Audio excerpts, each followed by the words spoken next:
well. You seem to be repeating the countdown. Yeah. Hello, everyone. Welcome to the Dugout Football Channel. Obviously, I'm having to whisper because I've obviously got my son in the next room there. But welcome, and the international break. I had a thought yesterday. I had a thought on Wednesday, and I thought, right, international break. People are probably bored already, so let's talk some football. And what better way to discuss the 24-25 Liverpool squad? Basically, who stays and who goes. And I'm not alone tonight. I have been joined by two fabulous guests. We have from Paris, Mr. Owen Thomas from Copon. Welcome, sir. How are you doing? I'm delighted to be here. Thank you very much for asking me. And it's just really happy to get into a nice chat about the Reds. Haven't spoken about them for a couple of weeks. I've been really busy, and it's lovely to see you, Doug, and Connor as well. So I'm very happy to be here. Yes, and feels like an age since I had this man on the last time. It's Mr. Connor Niblett from the Cop Council. How are you, my friend? I'm very good, thank you, mate. It's been a while. I think you got sick of me for a while and then wanted me back. But no, thank you very much for having me on. And let's talk about proper football and not England and Tuchel that we've been forced down our necks over the last 2-3 days. Yeah, pretty much as well. I'm the same. I know Scotland won last night. I'm happy for them as well. But let's just talk proper football. Also, we don't have a game actually until the 2nd of April as well, which is quite something. And obviously it's the FA Cup next week as well. So yeah, it is a while. It is a while since we played. But yeah, tonight, what we're going to do, we're just going to have a good old chat about the Liverpool squad. Who stays, who goes. We're going to go through the goalkeepers, we're going to go through the defence, we're going to go through the midfield, we're going to go through the attack as well. We're also going to go through, we're going to go through the loan players as well. We'll discuss what we do with them as well. Just to let people know as well, they will be in brackets, so there will be a bit on each banner that's basically goalkeepers, current squad, and then in brackets on loan currently on loan. As well. Good evening, Nipun. Hope you are well, my friend. Hope you're well. And he says, bug up to you as well. Chelsea going to win the Conference League this time, Nipun. I think you've got a good chance for that as well. Pity you didn't do us a favour against Arsenal, but there we go anyway. Right, let us begin. And we'll go through the goalkeepers now. When I was doing this last night, I was quite shocked. We have 6 goalkeepers. So, Alisson Becker, Vitislav Jarosz, I hope I pronounced that right, Caoimhin Kelleher, Harvey Davis, and now the on-loan goalkeepers, right? Jakub Urzinski, I think I pronounced that right, Fabian Murzek, and then obviously, here's the one I think everyone's going to enjoy next season, Georgi Marmadashvili. So Alisson Becker, Connor. Let me just say that still the best goalkeeper in the world. But what do you think happens with Ali in the summer? I think we sell him. I can't really? No, I can't keep a straight face when I say that. I've seen people say that, and I'm like, come on, like, what are you inhaling on the weekends? But no, I think for me, Alisson stays, doesn't he? I think everybody can agree with it. I do think next season is very interesting, though. I think with obviously Marmadashvili coming in. Of course, he has spoken already, hasn't he? During this international break, how he's coming to Liverpool to fight for the number 1 position, but he is currently going to be fighting the best goalkeeper in the world for the number 1 spot. He's not going to be coming in and just instantly walking into the team. He's very much going to be having to earn his spot, and I think that is with Alisson. And I know obviously people will talk about injuries, and obviously Ali has had probably a big injury per season, it does feel like now. But again, that will give Marmadashvili, of course, game time. But I do also think the game against PSG, but both games against PSG really, were a prime example of how good Alisson Becker is and how vital he is for you in very tricky situations. Yeah. And I think Ali, for me, I would be shocked if Liverpool got rid of him. So yeah, I think he'll stay, and rightfully so. Will stay as number one goalkeeper for Liverpool. Yeah. Owen, what do you think about Alisson? See, what Connor said makes perfect sense. I'm not sure that I always make perfect sense because I don't know. Like, he's 32, which is young enough for a goalkeeper. Obviously, he's been the best in the world for a long time. But I think the scale of the rebuild that we need is absolutely huge. I would not have signed Mamadashvili because his save percentage is actually very low, 60%. It's really low, 60%. To put it in the context of the Premier League, I mean, you can't tell everything by save percentage. I will say that off the bat, because Robert Sanchez is up there with the best in the Premier League at about 78%. But 78% and 60%, there's a massive difference there. Mamad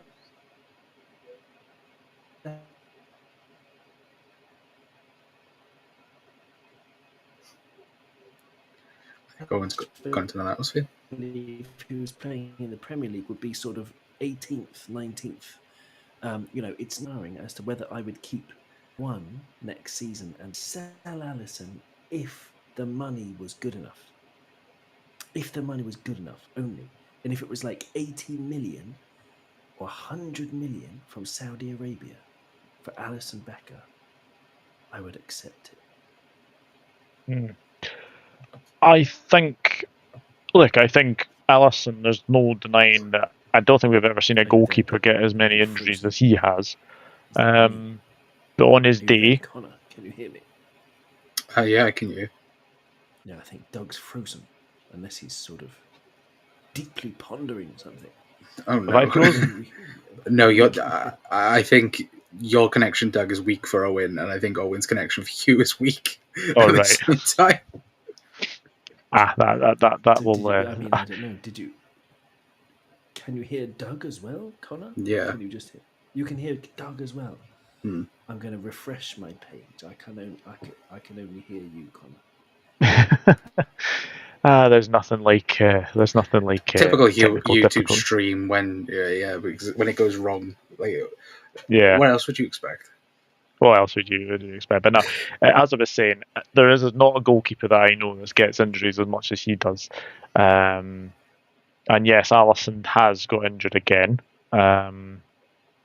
Believe it or not, he has actually got a concussion. So I think it's 7 to 10 days, if my memory serves me correctly, with a concussion. Yeah, he'll be fine. I think. I think he'll be fine for Everton. But no. Look, I think Owen is dipping and diving, but we'll continue. Now, a man who has never let us down, I think it's safe to say, Caoimhin Kelleher. Now, this for me, as much as we would obviously want to keep Ali, I think the safest thing to say, Kelleher does merit a move. He's obviously wanted to be a number one goalkeeper. I don't think he gets that at Liverpool anymore. I actually worry that he's probably played his last game for us. Obviously, we seal the title. Then maybe he gets like a farewell appearance or something like that. But I think the safest thing to say for me, Connor, Kelleher, I think, is gone in the summer. Yeah, I would agree. I think Kelleher has been a tremendous servant for Liverpool Football Club. I think that needs to be applauded because, again, it's for a young goalkeeper to, again, be on the bench and know he's number two, but obviously he wants to be number one. And when he has been number one for Liverpool, he's really let us down. I think the only one that springs to mind is probably Newcastle this season. As it St James's. I do think, and I was in the minority when I was speaking to a few people about this, of a lot of people, again, in the cup final, I think Alisson saves Dan Burns' header. I am in the minority there, but I think if Alisson's in goal, I think he saves it. But in also saying that, again, you have to play the cup goalkeeper. I personally wouldn't do that. I think it is harsh, but once you're playing against a very, very tough opponent in Newcastle, and you know it's going to be tough, you have to play your best. That's there, which was Ali. But again, that's obviously the normal way we do things. But I think Kelleher will go. I think he'll get. Yeah. We'll get around 20, 30 million for him. I'd probably say, most likely he'll end up at Bournemouth or Leeds.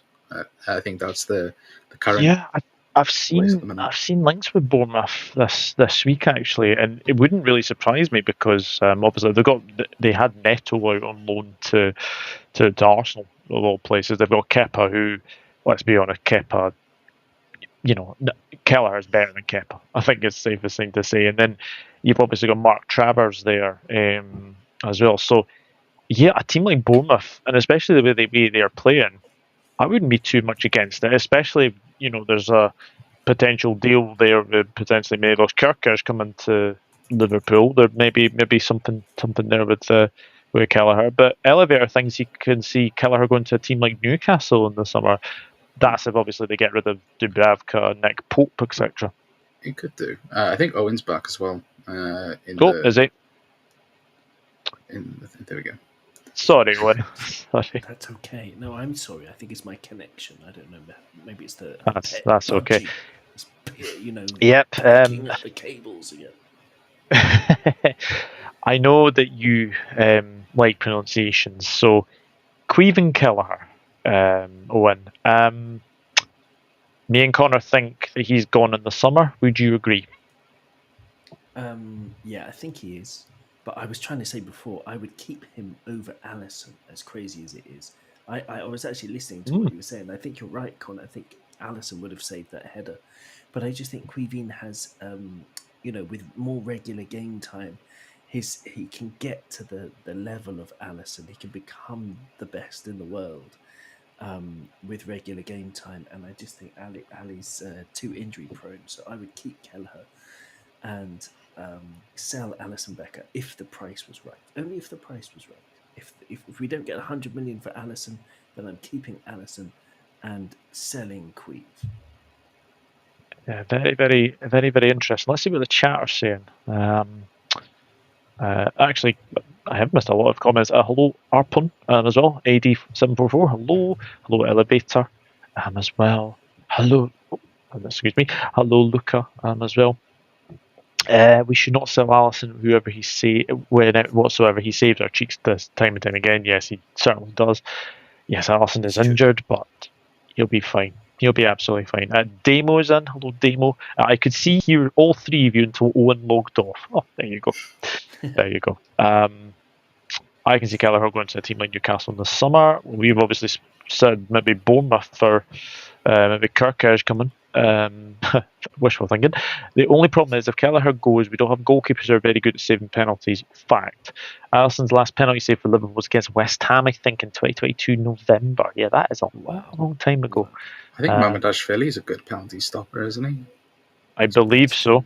Yes, I believe so. I can just see Newcastle retain goalkeepers every few weeks with Pope and Kelleher, like Brighton did with Steele and Verbruggen. You say that. I think Nick Pope's going to actually leave. There's talk about potentially James Trafford coming into Newcastle. And it's whether or not they want to keep Martin Dubravka. And they've got another goalkeeper off the top of my head. Don't even get me on the pronunciation. Lakadinimos, I think that's how you pronounce it. From Forest, Greek goalkeeper who doesn't even play. Oh, never mind. It was October 2022. There you go. As well. So we're all in agreement that keep Ali if Kelleher goes, but keep Kelleher if Ali goes. I think is the safest thing to say. Now, a goalkeeper who made his debut in League Cup at Brighton, Vitislav Jarosz. Now, third choice goalkeepers don't really get much game time. I think it's safe the safest thing to say, Owen. But do you think Jarosz would be pretty pleased to still be a third choice goalkeeper? He needs to play to continue his development. He's at that young age where you need to play, or you never turn into a great player. You never achieve your potential if you don't play when you're young.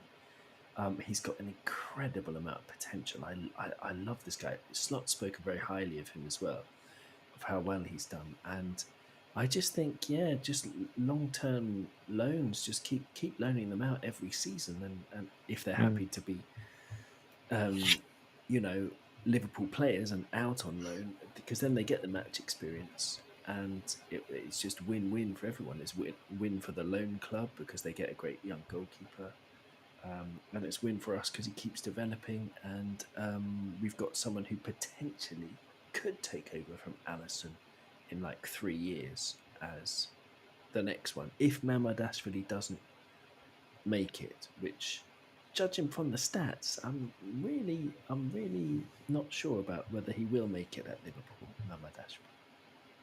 Mm. Jarosz, Connor. I mean, I'm just thinking of that header. I can't remember the guy's name. I think it was Hinchelwood, where he basically turned it onto the post. No, a Dingra actually. It was a Dingra. Basically, Brilliant. header low down, and actually he saved it onto the post. So I know we won 3-2, but he was absolutely outstanding in that game. But Jarosz, do you think he goes this summer? No. I think, well, maybe Liverpool might think another goalkeeper from the youth academy might be third choice, maybe next summer. But I think this summer, like we just spoke about it in terms of Ali and his injuries. You know, if Ali's injured, you've got Mamadashvili then starting. You need a pretty good backup goalkeeper then for Mamadashvili. Yeah. And I get Owen's point. You know, again, he has to play. And I think he's out of contract, I think, in 2 years' time as well. So, again, that's probably something Liverpool are keeping an eye on. But I think we'll keep him for this season coming up. I think next year, again, he'll be third choice, but obviously you never know what's going to happen with Ali. But he does have a bright future. I just remember that Crystal Palace game as well, where again, he was heroic, wasn't he? For his Premier League debut. And to be fair, that'll win him a Premier League medal as well, which he'll always remember for the rest of his life. So, yeah, I'd keep him for this summer anyway. Yeah, I think he's a very, very good third choice, and would be a very, very good backup. As well. Harvey Davis. I'll be honest, I haven't seen much of him. I don't really watch like the youth team. Like I don't really have time to obviously watch the youth team. I don't know if you two watch the youth team, but Harvey Davis does seem to get a lot of plaudits for the youth team.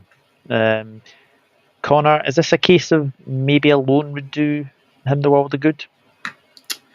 Yeah, I would agree. I think just judging from a few games I've watched in the academy of him, seems to be a decent goalkeeper, but I think does need a move just for development. I think there's only so many like youth games you can play.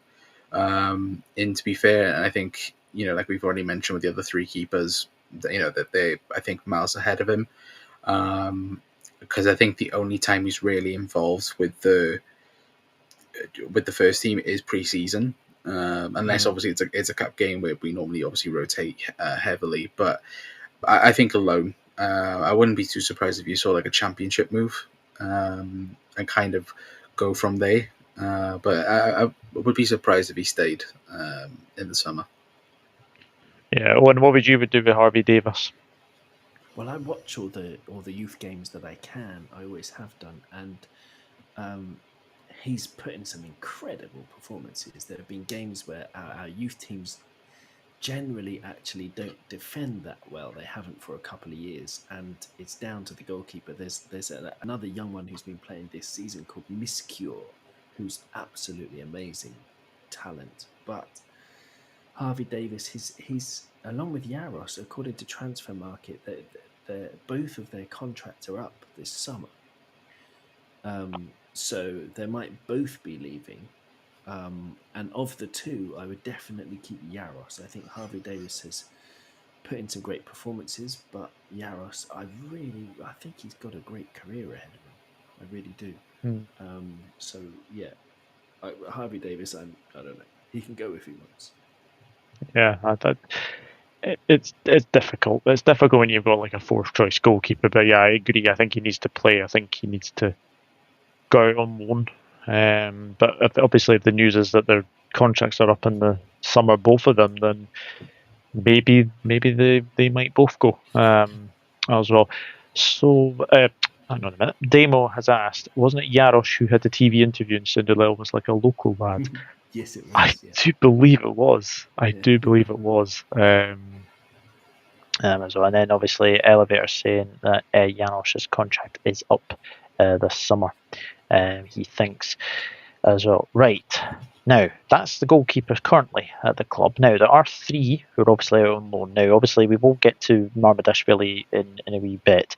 But the two Poles, now, if I've pronounced these wrong, butcher me in the chat. If you're Polish, that is. What's his name? Jakub Jurczynski and Fabian Mrozek. I think that's how you pronounce that.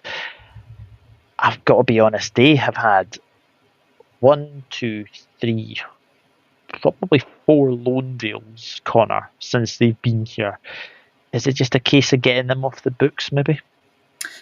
Yeah, I think it tends to be like that, isn't it? Like Liverpool give like people, I think, time to develop, but then if you're not gonna, push on, I think we'll end up getting rid. And I think, I think, to be fair, you probably look at the football club and you go, probably the goalkeeper position is probably the most well-stacked position, and in terms of quality that we have, not even throughout the first team, but second team, academy, and so on. Like Liverpool's goalkeeper department is very, very well run compared to anything else. So, I think we'll sell both. I don't think we'll keep all of them. I think we'll sell. And then there'll be the next two that will come through. They'll be like, "Oh, where did you two come from?" So yeah, I do think we will sell both. Yeah, Owen, are you in the same boat as me and Connor? Get them off the books. Yeah, I'd completely forgotten who they were. I just had to Google them quickly. So, Orzinski arrived from Legia Warsaw in the summer of 2019. And he, as you say, he's been going on loan all the time. So I think that's just one that we can maybe sell for $1 million and make a profit, that kind of thing. And Mrozek is on loan at Forest Green. He played 10 matches for Forest Green this season. And that could well be his level. I don't know. Because like I say, I watch all the youth matches I can, and I don't remember ever seeing either of them play. So can't really say anything about them. But they're not going to be close to the first team, I would imagine. Yeah. So. Yeah, I think the majority of us definitely say that get the Poles out. That is nothing. No offense to anyone who's Polish, but yeah, both of them have had too many loan spells, and I think it's time to get rid. Now, this is the big one.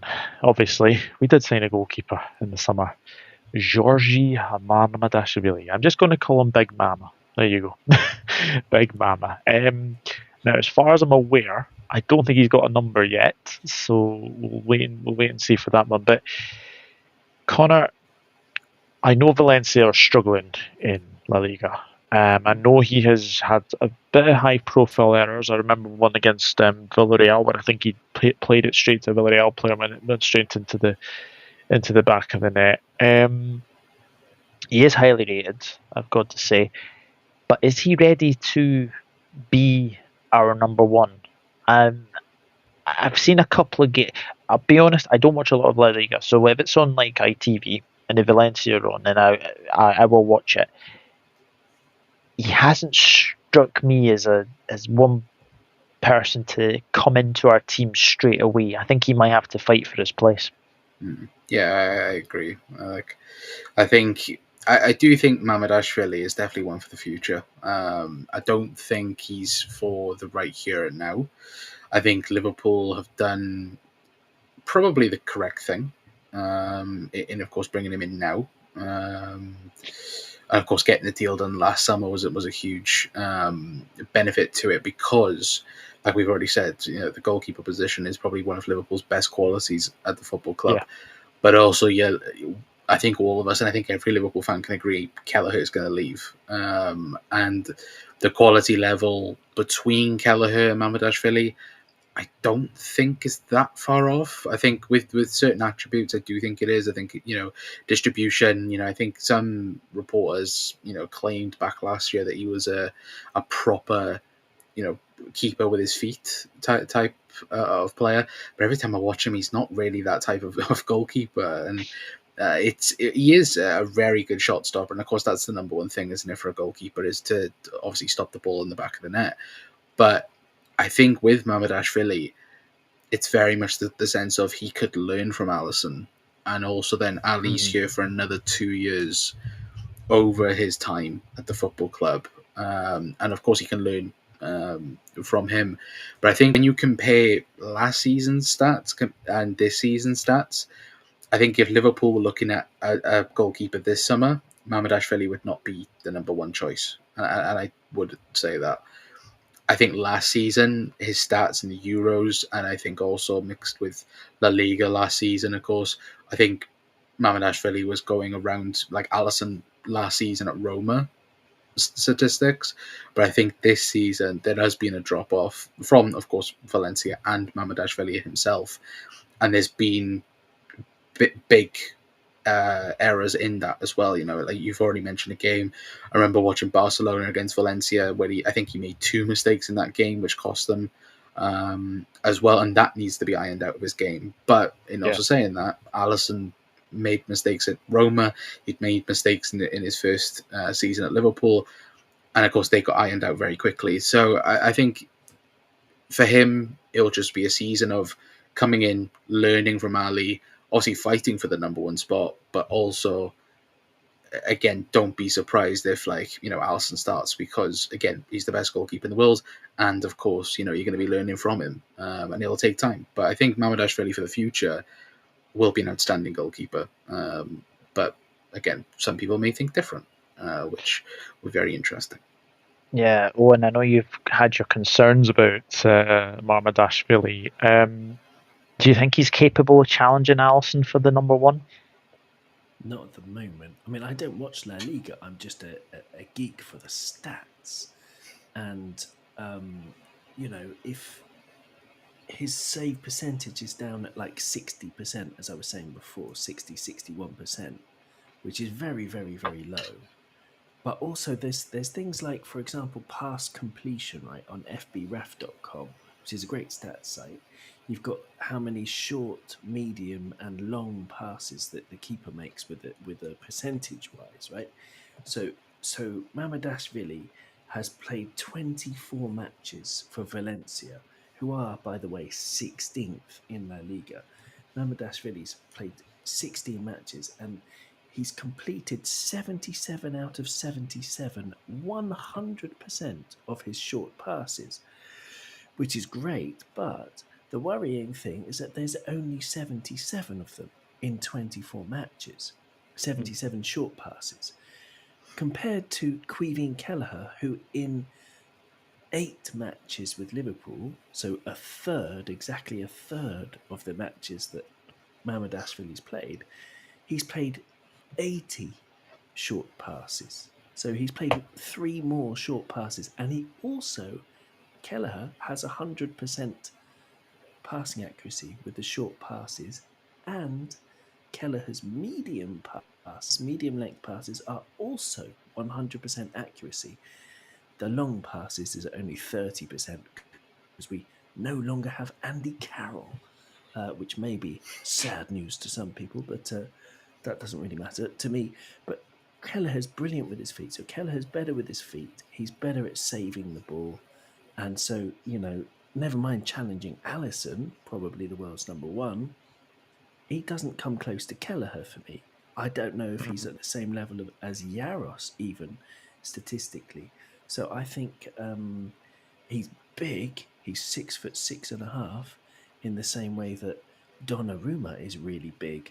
But if you ask many PSG fans, like he made a mistake against Liverpool, he makes mistakes, Donnarumma. He's big and it's hard for him to get down low, for example. So, there are lots of problems with Mamadashvili, just looking at the stats. So I could be completely wrong. He could come in and, turn out to be like, Superman on crack. But he probably won't, given the stats. Yeah, Marmadashvili, definitely a talking point for sure. So that is all the goalkeepers. By the way, guys, get your thoughts in the comment section after the video ends and let us know your thoughts about the goalkeeper situation. So we'll go on to the defence. Yeah, there is quite a few. First things first, I must say happy birthday to Nat Phillips, who turns 27 today. Naldini, as we all like to call him. Yeah, absolutely. But yeah, we've got Joe Gomez, Virgil van Dijk, Ibrahim Konate, Kostas Tsimikas, Andrew Robertson, Trent Alexander-Arnold, Jarell Quansah, Connor Bradley, and then Connolly out on loan. We'll get to the loan players as well. But and Joe Gomez. There's talk he could go in last summer. There was talk that he could potentially go this summer. What would you do with Joe Gomez? It seems to be like it could potentially be the end of Joe Gomez at Liverpool.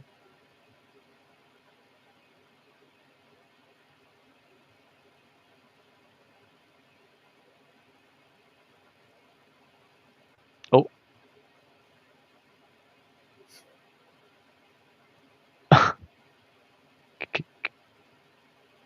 The ruthless man. And I can hear. Can you hear me? I don't know who can. Yes. Tell us in the chat if you can hear me. I don't know if it's just my internet. Yeah. You can hear me. Yeah, I was just going to ask you about Joe Gomez. Where do you think his career lies this season? Oh, well, I started answering, so maybe you can't hear me. I don't know. Can you hear me, Doug? I can hear you. Okay. So yeah, Joe Gomez, I would do what I think Arne Slot's going to do too, and I would cull him from the squad. I would cut him out just because of the injury record, and because he's very, very useful as a utility man. But on the bench, he's as useful as my auntie Sybil. So my auntie Sybil is great. She's a lovely person, but she's not very good at football. So I don't think Liverpool should pay her a wage, and I'm not sure that Liverpool should pay Joe Gomez a wage either. Yeah, I'm kind of inclined to agree. I think the injuries have unfortunately caught up with Joe Gomez. Great player, really, really good player. Obviously came from Charlton in that 15-16 season, so he's probably due a testimonial almost, which would be fantastic for Joey Gomez. But Connor, I mean, people call him obviously he's Mr. Versatility. Obviously, he can play across all the back four. He can play right back, left back, centre back. But do you have a feeling that his time at Liverpool could be coming to an end? Yeah, I would agree with that one. I think this summer will be a great indication of how ruthless Liverpool are going to be from now on. And it's no longer really a kind of prolonged situation with players, like similar to how we knew for probably 2 years that the midfield needed a rebuild, and we kind of kept the same type of players, with Hendo, with Fabinho, we kept them and overplayed them. And I think now probably with Richard Hughes as the sporting director, as well with Arne Slot, I think they'll be ruthless in terms of getting out the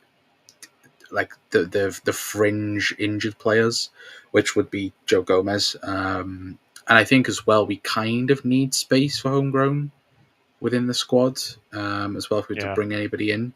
So that might be another reason to get rid as well. I think the question is how much could you get for Joe Gomez? Because again, he has the resume. Like he's been at Liverpool since 2015, I think, 2016.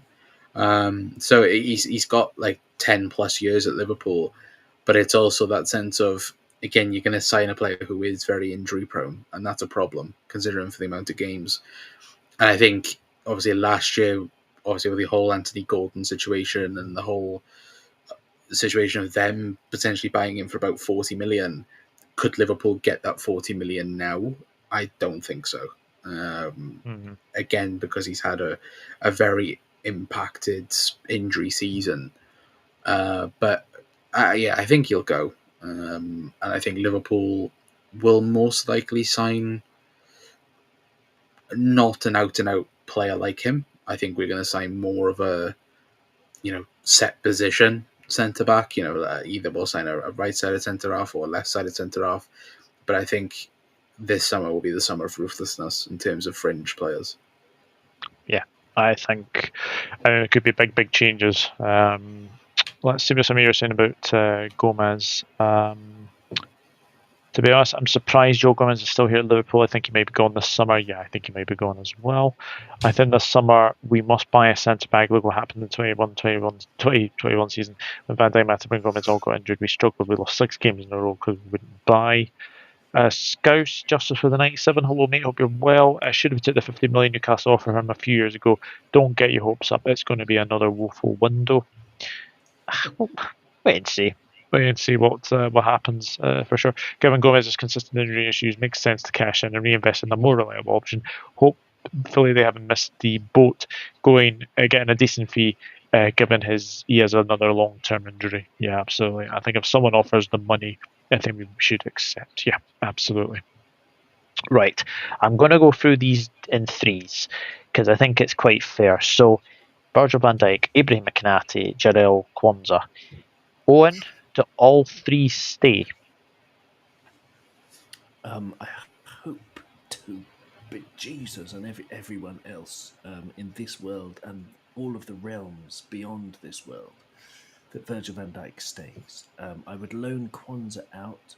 Konate, I don't know, you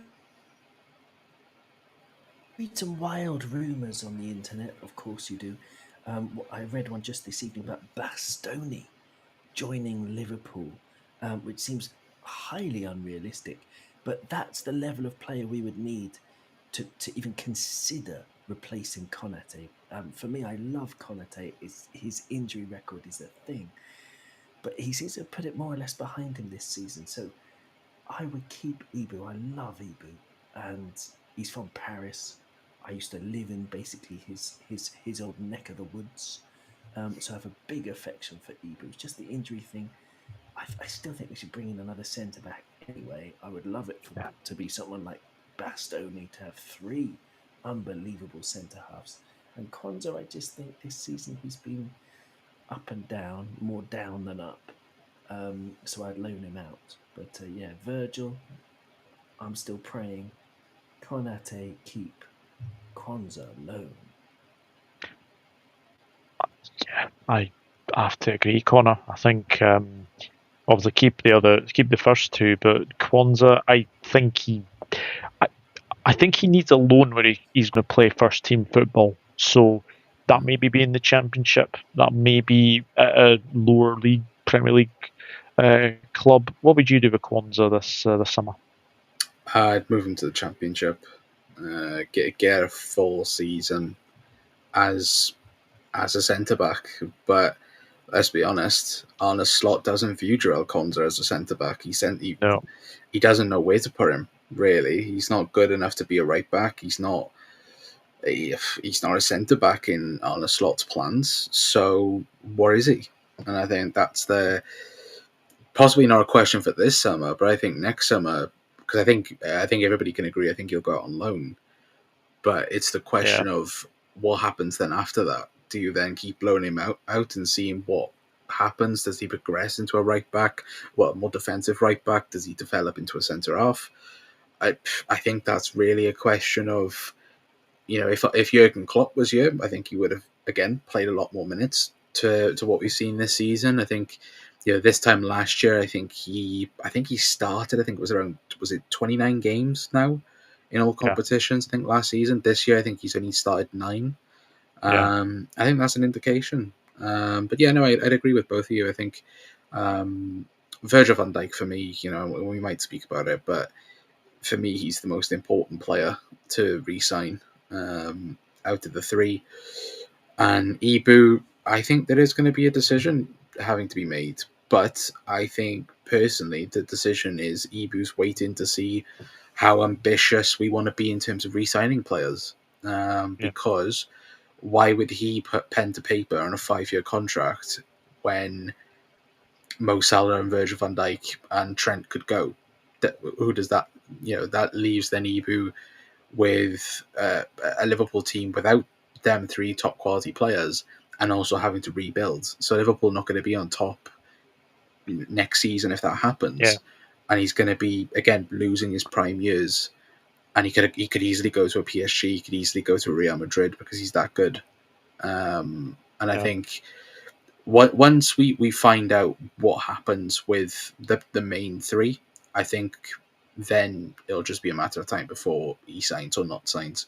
And then I think Liverpool might have to cash in if it's the latter of none of them re-sign, which at this present moment in time, it's a real possibility, isn't it? Because we're what? It's the 21st of March and there's still nothing. I think that's disappointing. If I'm being honest, I think that's truly disappointing from the hierarchy, because could anybody else name a club who, and I know obviously with age it's a bit different, but could anybody name 3 top players from a club that on their last year of their contracts still there's no talk of positive news or talks of anything getting done? And of course everything's done behind the scenes, but personally I'm confident with 2, but I think the one that's quite obvious is going to leave to go to Madrid. And I think that's annoying, really. But with the other 3, I agree. Yeah, absolutely. Damo is asking, was Ibu substituted last night by Deschamps because he had a bit of a chaotic first half rather than being injured, which was initially reported? Impact on Slot's options if Ibu gets injured. I didn't watch France, but from what I'm gather, Deschamps just said that apparently he was fatigued, probably from the weekend. So no, he's not injured, thankfully. And yeah, look, I think Kwanzaa definitely needs a loan move, just somewhere that he can play regularly. But yeah, look, I think you've got to say that which club have been in this position where you've got your 2 big centre halves potentially out of contract. Van Dijk obviously this summer, and then obviously Konate next summer. It's not good. It's definitely not good. But we'll move to the fullbacks.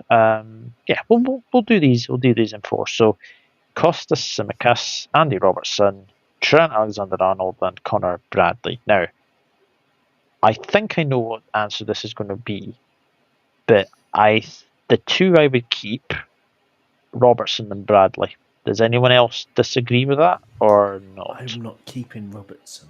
I'm sorry to go against your countryman, Douglas, but I think Robertson, he's only just turned 30, but he plays like he's 35 or 36 to me. He's just like, he's had so much energy. He's expended so much energy running up and down the wing for so many years, and I love the guy. I love everything about him, but he just doesn't have the legs anymore. And a telling statistic from this year's Premier League is that he's played about 25 matches and he's had 0 assists. Compared to, for example, Kirkes, who's had 5, and his ball recoveries aren't what they are. He's still decent, but he's like a sort of 6.5, 7 out of 10 left back, and we need a 9. You know, so I'm sorry. The only one I'm keeping is Bradley of those 4, or Trent if his head gets the right wobble and he decides that he's been an absolute tool. And Liverpool is a bigger club than Real Madrid. Then I would keep him. Yeah, But, yeah. Look, I think Costas is going to go. I think it's quite it's the one thing I would say about Costas is that he's so frustrating. In games, he'll be fantastic, but there'll be other games where he has like really bad moments. And the only reason I would keep Robertson, because he's obviously Scottish as well, he's a leader. He is a leader. And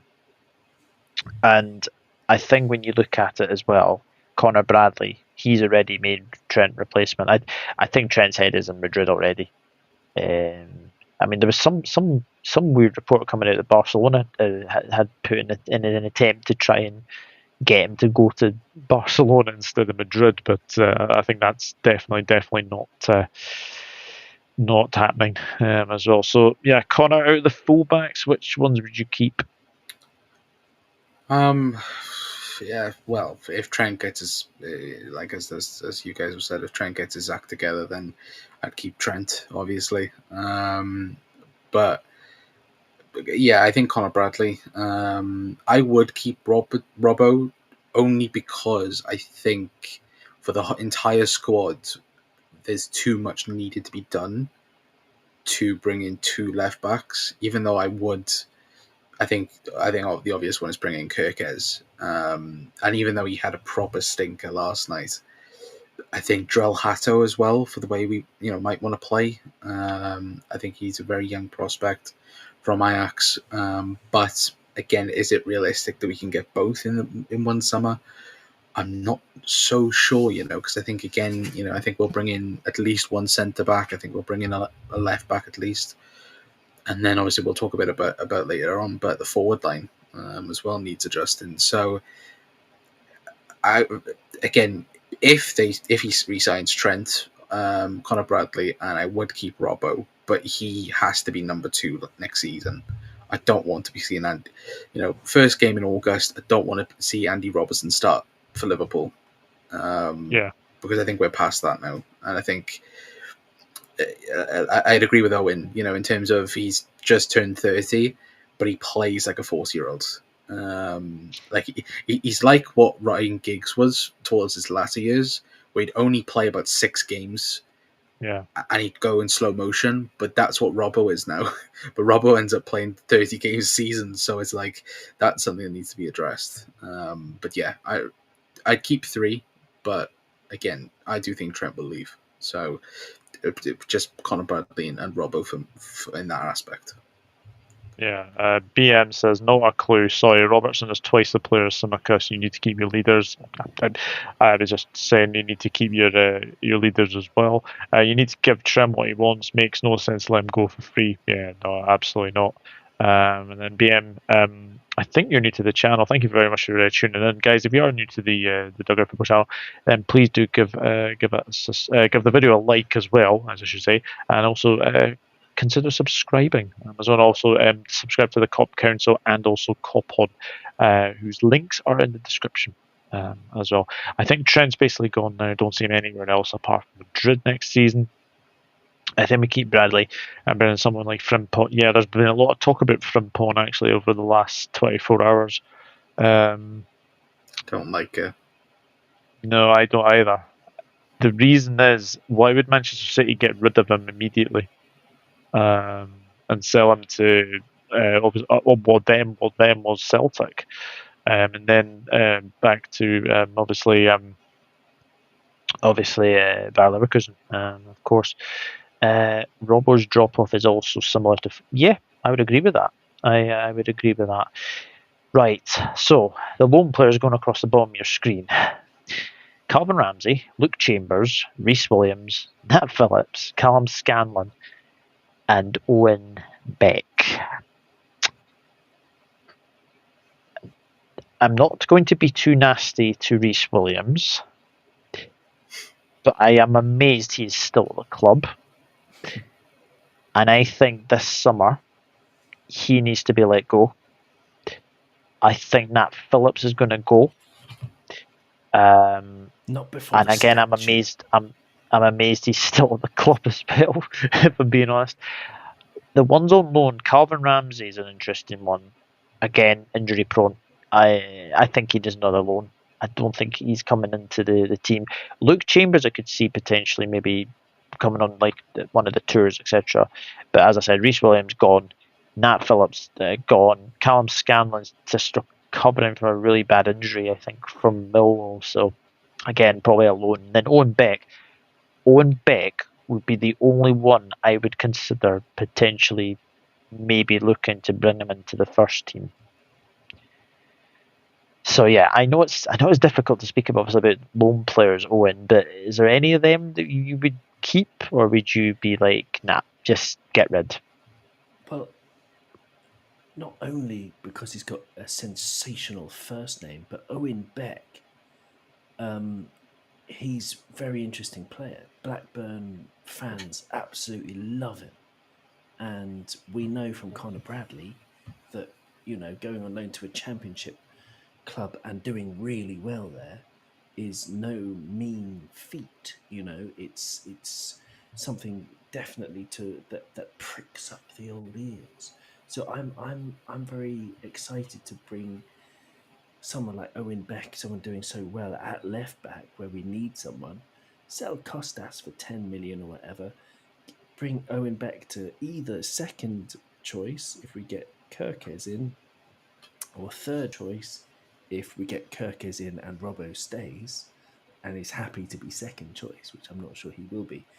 I reckon you could get 20 million still for Andy Robertson and Costas, 30 million.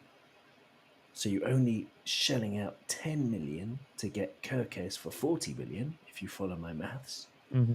And for free, you're promoting Owen Beck. So number one, he's got a sensational first name. Number two, he's Ian Rush's nephew. And number three, he's absolutely kicking it in the championship. And so there you go, 3 good reasons to keep him. And number 4, he's cheap as chips, cheaper than chips, because he's free. And number 5, he's Welsh, Connor. Yeah, which is a good thing, right? Well, I don't think you can argue against that. I think the only thing I would say is give Nat Phillips a lifetime contract.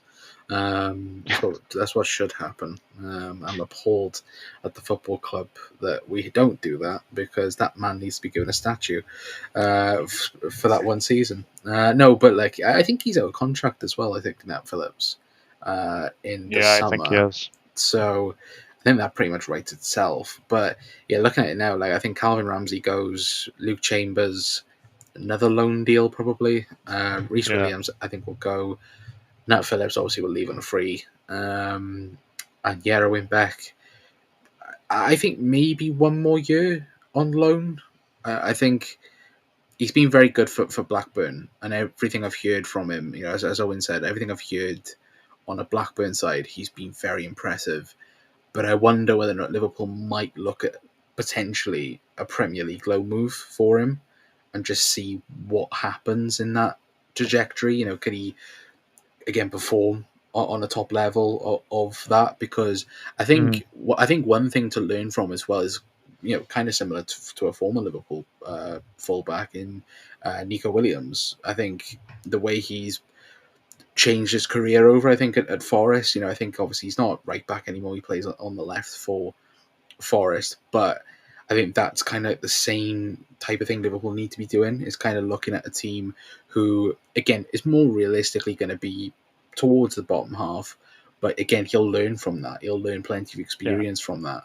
And I think that's something that would be a very good move. But then again, I wouldn't be against what Owen said. Again, if the club thinks he's ready, and if Arne Slot has a very good track record, doesn't he, of accelerating young talent, I think, look, absolutely give him the chance.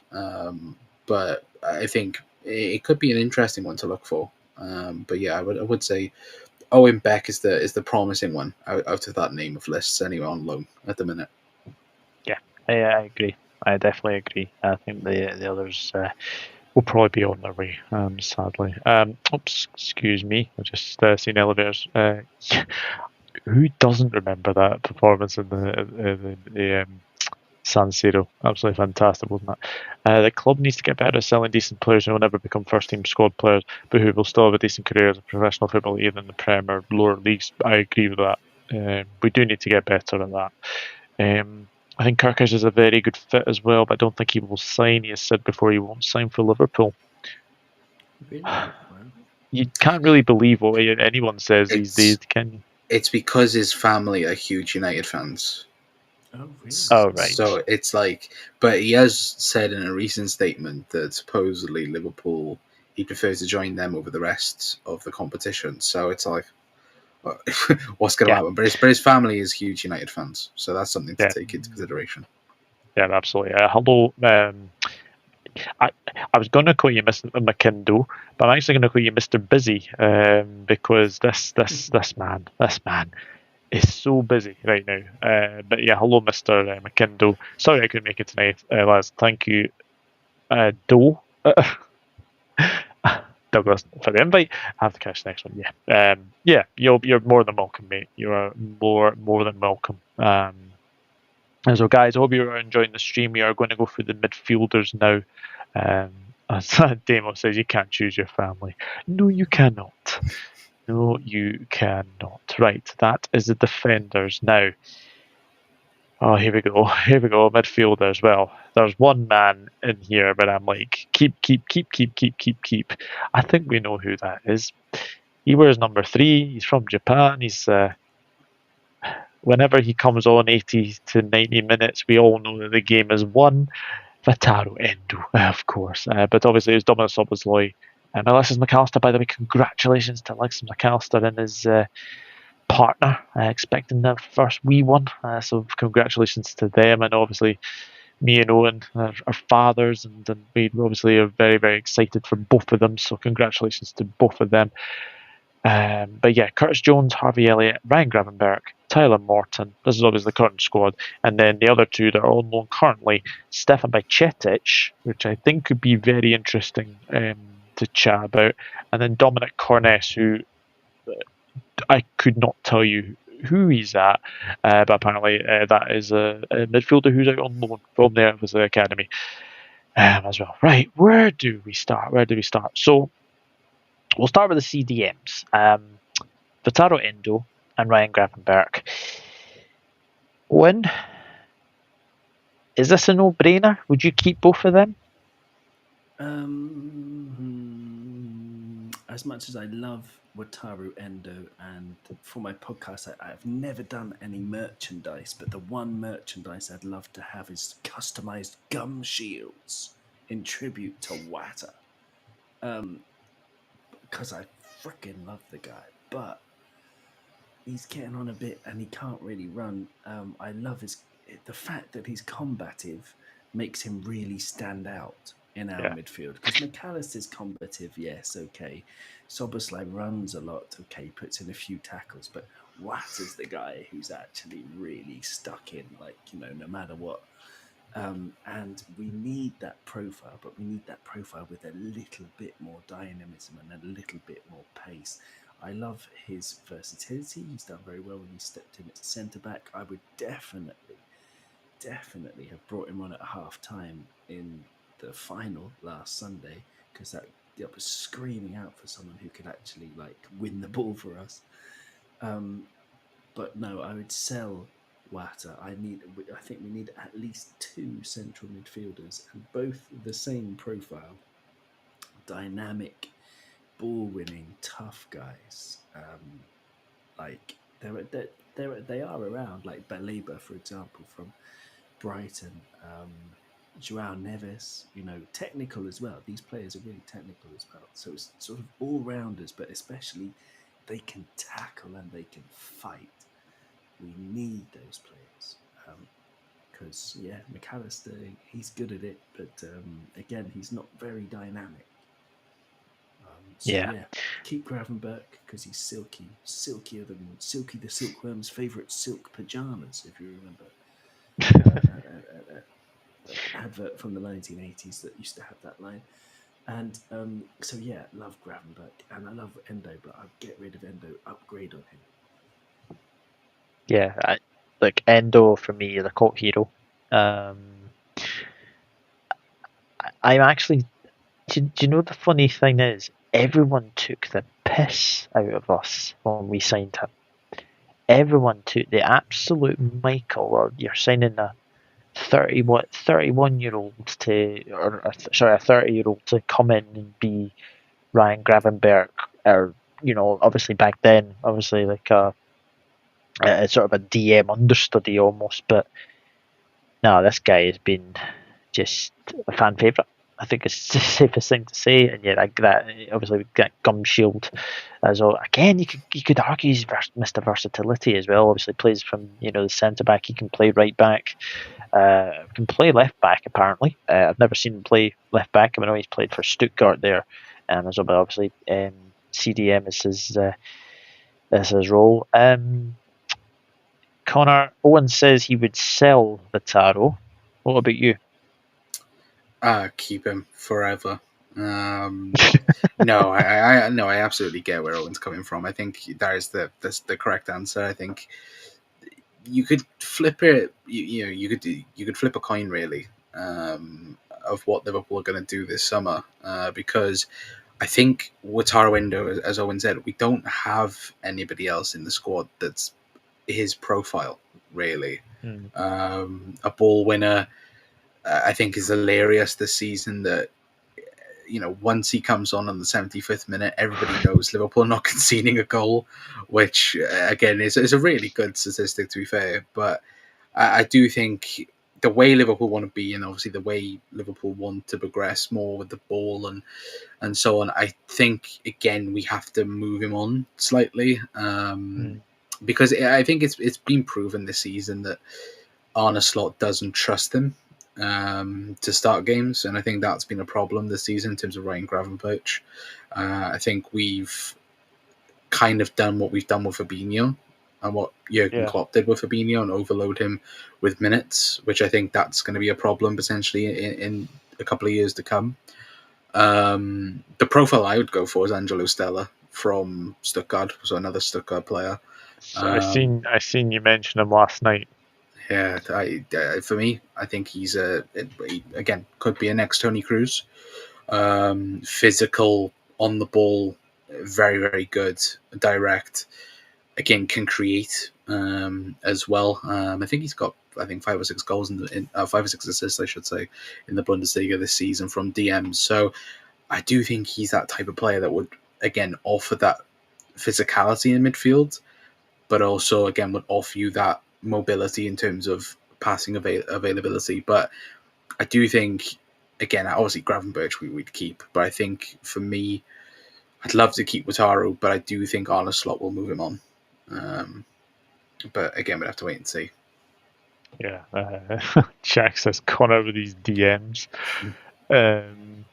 Given Slot's reluctance to regularly play Endo, and even then mainly to close out the last 10 minutes of games, I can see Slot selling Endo to get a more versatile player who can fill in as number 6. Yeah, I could as well. But yeah, he's a fan sure. My keypad is dyslexia, just like me.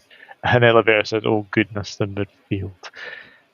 Yeah, I've just actually checked Angelo Stiller. He's 23 years old. Makes us look young, doesn't he? But no, I think, that'd be quite a good wee player to look at. No doubt you'll be doing your transfers that may happen series. I know that you've done that in the past, so I can see you doing one of them. Also, but anyway, we'll get back to be fair, if Jack thinks Stella's the only name on the list, there's about 10 of my list that I would take for Liverpool. But Belieber and Stella is definitely up there. Yeah, right. I'm going to do something I've not done before. So I'm going to go for the 3 Englishmen in this squad. So Curtis Jones, Harvey Elliott, Tyler Morton. Keep, sell, loan, Owen. What are you doing with all 3? See, if you're really using your head, which I think Liverpool have done so well under FSG, it all depends. It all depends. Of the 3, the one I would probably definitely, I would definitely keep Curtis Jones. I think he's proved himself to be extremely useful. He's very underrated. He's got a lot of talent, and it's coming together for him. And there have been games where he's been absolutely sensational. He hasn't hit those heights all the time, but he's been very good. His I would say his consistency means that he's gone between the odd 6 out of 10 performance, the odd 10 out of 10, but usually he's sort of a 7.58, and I think that's very, very, very useful. Harvey Elliott, I just don't see how he fits.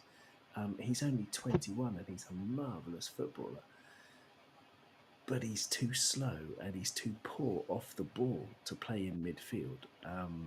We saw that against Newcastle. I mean, it's something that he's got the same problem he had 2 or 3 years ago, in that he's just ineffective when we don't have the ball, and it's something that I just don't think he will ever get, like other sort of diminutive footballers who are incredibly talented with the ball, like for example Iniesta, Paul Scholes. As much as I dislike the guy, he was a brilliant footballer, but he could never tackle.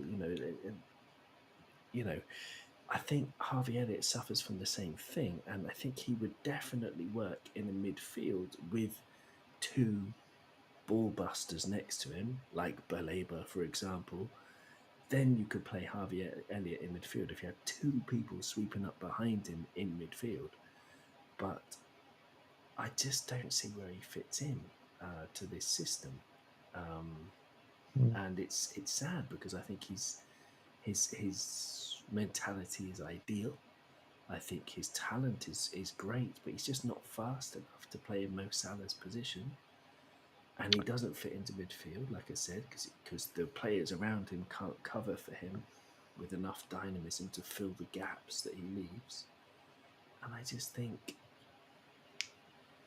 if we get a really good amount, then I would sell him. And that means like 50 million plus, which is reasonable for Harvey Elliott. Then I would sell him. Tyler Morton, I would sell anyway because he's just similar in a way. He's just not going to fit. He's not as good as Elliott. And if Elliott can't get in the team, Tyler won't be able to. Yeah, look, I think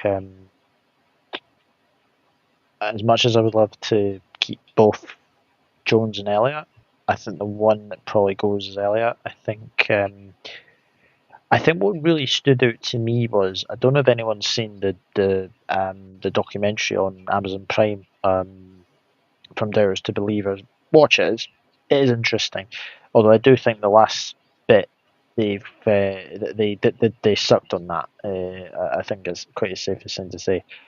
But what really came across me is Harvey Elliott's dad is quite the type of person you don't really want to cross if anything goes wrong. And I can just see him riling up Liverpool officials. I can see him riling up Arne Slot. So that's my only real concern with Harvey Elliott. And I agree with you, and I don't think he can play in this midfield. I don't think he's good enough to be on that right wing as well. And again, he's another player that's been underused this season. Fair play for getting the assist in the Carabao Cup final. That's That was very, very good. And obviously the goal in Paris, we'll always remember that for a long, long time. But I am kind of inclined to agree. I think if we do get a good enough bid for him, then I could probably see him going. Yeah, Connor, Elliot, Jones, and Morton, keep, loan, or sell. What are you doing with them? I think Tyler Morton. I think it's obvious, isn't it? I think he's going to go. Should have probably gone last summer. But I think we did the right thing in the end because, of course, we didn't bring in Supermendy. Yeah, I think maybe we brought in Supermendy. I think we would have let go of Tyler Morton. Curtis Jones, I think we keep. I think Curtis Jones could be one of the top midfielders in the Premier League, but there are certain things that Curtis Jones still does that he did 5 years ago and he hasn't learned from that, and he hasn't progressed on that. I feel like, again, counter pressing wise and in terms of all the statistics, again, Curtis Jones is brilliant. But I feel like his decision making at times is frustrating. Certainly on the ball. I think off the ball he's got better. Jesus Christ, we're going to get rough in with Harvey Elliott's dad. But I think with Curtis Jones, again, he could be amazing, but it's the same mistakes really. That's frustrating. And with Harvey, again, I have to agree with you. You guys, I think there's bags of talent there. There is. And I think people forget that he's 21 still. I think he is. Again, he could progress over the next over the next couple of years. But again, Liverpool don't have years to wait. Really, again, I think we've kind of been fortunate a little bit with Dom Szoboszlai in terms of how good he's been. I think since the turn of the year, I think he's really come into his own now with this Liverpool team.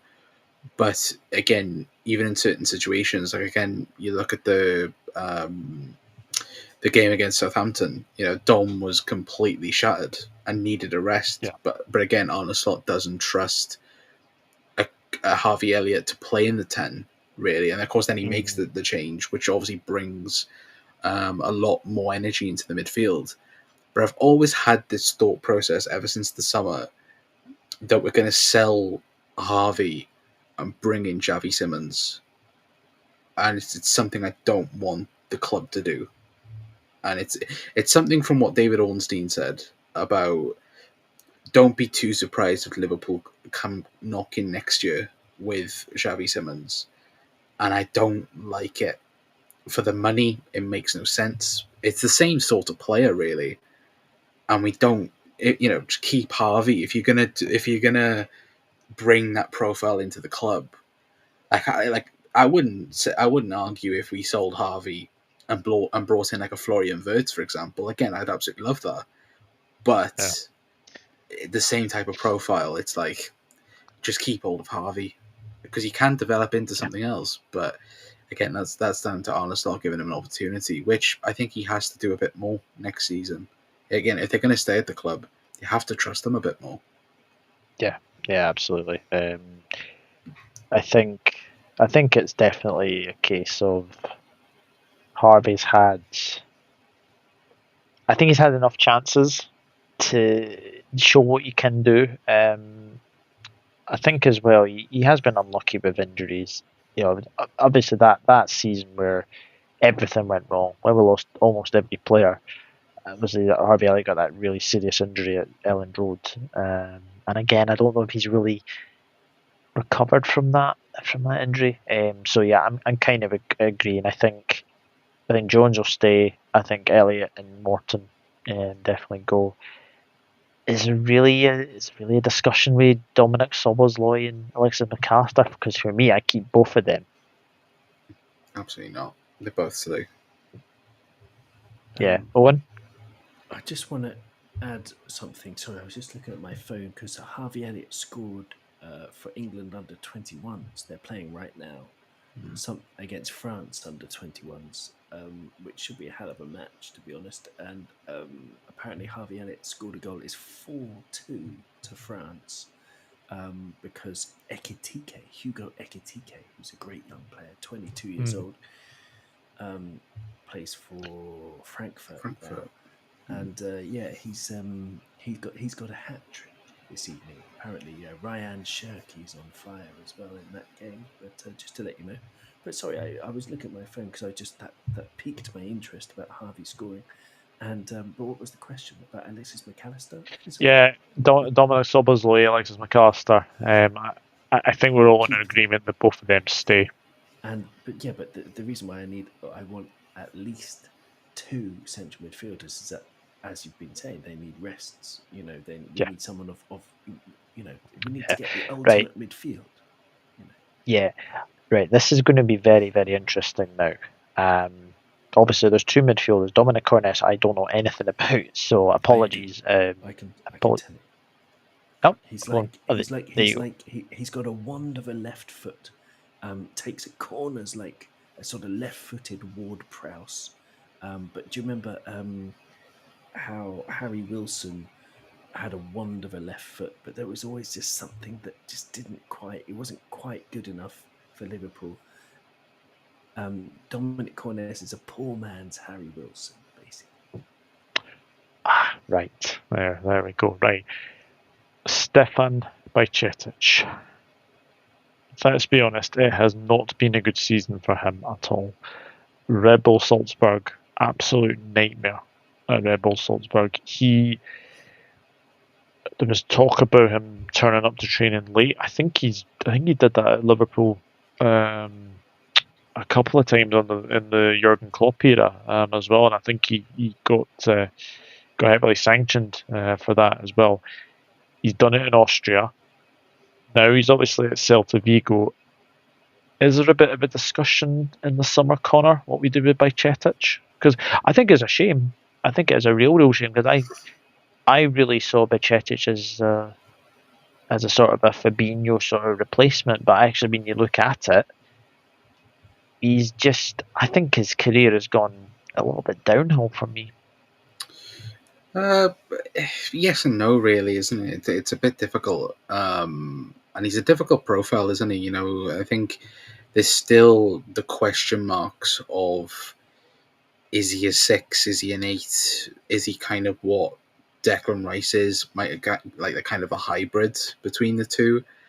I think obviously I think the whole situation around Salzburg and that ordeal, again, it just never worked out, didn't it, for Pep Linders and that team, which it kind of begs the question of how didn't it work? Because you look at it and you look at Pep Linders, you look at that type of player to profile in the club, it makes a lot of sense, really. But I think judging from what we've heard, the noise coming out of Spain, he's had a pretty good loan spell out in Spain, which is, I think, more realistic to probably what he should have been moving to. Again, obviously, I know in the summer there was talk of Barcelona, wasn't there? Back in the summer. But I don't know. I think it depends on what Liverpool want to do again. We could loan him out again. But I think we'll assess him in pre-season. And if I was to say right now, I think he would go out on loan again. I don't think he's going to stay at the club. No. But again, I think Liverpool need to be smarter in where we send him. Do we send him back to La Liga? Do we send him to a Premier League team? I think that's the big question, because, again, he probably would do better again having another loan spell in La Liga. But also, again, in terms of the physicality levels, he has to get up to the Premier League level, which is that Championship, is that lower end Premier League. The only thing he needs is game time, and where can you best secure that? And again, if you can do it for a Premier League team, that would be perfect for Liverpool. But for me, it would be loan. But I wouldn't sell, or I don't think he'll stay next season to be a part of the team. Well, and what do you think about Bajcetic's chances next season? Well, he had an ACL. people, I'd say 99 players out of 100 who get that horrible injury don't come back from it. And even though he's very young, like I can't see him coming back from it. I've only seen him a few times in his comebacks. I've seen him a couple of times. I think he's Las Palmas more than Celta Vigo, isn't it? That he's on loan at now. Yeah, that's what Yeah. It's he looks like very technically gifted. And very suited to the Spanish league because not able to keep up with the pace because of that ACL. He was overplayed. It was one of the mistakes that Jurgen made, one of the few mistakes that Jurgen made, because there were not many that he made, but it was overplayed by Cetic because he looked such a talent, and that injury, unfortunately, has led me to write him off, so we should sell him. Jack says, can see Harvey going to Brighton and developing really well, money to be recouped there. Damo says, one of Harvey's strengths is creativity and ability to unpick a defence, to feed the forwards, but he's lacking in pace and physicality. Can see the club looking for an upgrade without Harvey's weaknesses. And how do you think about Cheshire be doing on loan like a real better sort of athletic build? But I think that's the kind of club he would probably thrive at, to be honest. Top of his level, I think, yeah.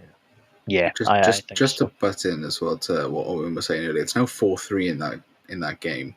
England have just scored. Liam Delap has just made it 4-3. Liam Delap, player who seems to be on our radar somehow. I hope so. Yeah, I'm not sure. Right, here we go. This is going to be the interesting one. The forward line. Right. Okay. So Luis Diaz, Darwin Núñez, Mohamed Salah, Federico Chiesa, Cody Gakpo, Diogo Jota, and then obviously we will come on to the currently unknown. There is a few. There is a fair few, and especially there is a few for right wing, and there is 2 for the forward line as well. Right. I want to be honest and brutal with this. We need to upgrade the forward line this season. Now, I would sell Diaz. I would. I think he's been a very good player for us. Unfortunately, his numbers, he needs to be better. He needs to be a lot better. I know people look at the fact that he scored against Brazil last night for dues, but you need to do it in the Liverpool shirt. Darwin Núñez, unfortunately, he's going to go.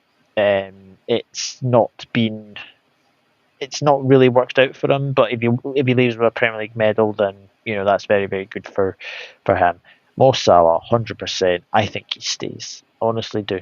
I think he stays. His family are happy in Liverpool. He seems to be happy. He's just somebody who's enjoying his football. Federico Chiesa. This is a difficult one because there is a player in there, but I just don't think Arne Slot fancies Chiesa very, very much. I honestly do. So I think if a bid comes in from an Italian club, maybe a loan deal, maybe he goes. Who knows? Cody Gakpo, stay. He has been unbelievable this season. I know he's had his injuries as well, but he's been very, very good. So he should stick around. I'm wearing this shirt in honour of Diogo Jota, but if I'm being brutally honest, I think we need to sell him this summer. And it pains me to say it, but I think the injuries, again, like Joe Gomez, have caught up with Diogo Jota. And yeah, that's what I would do.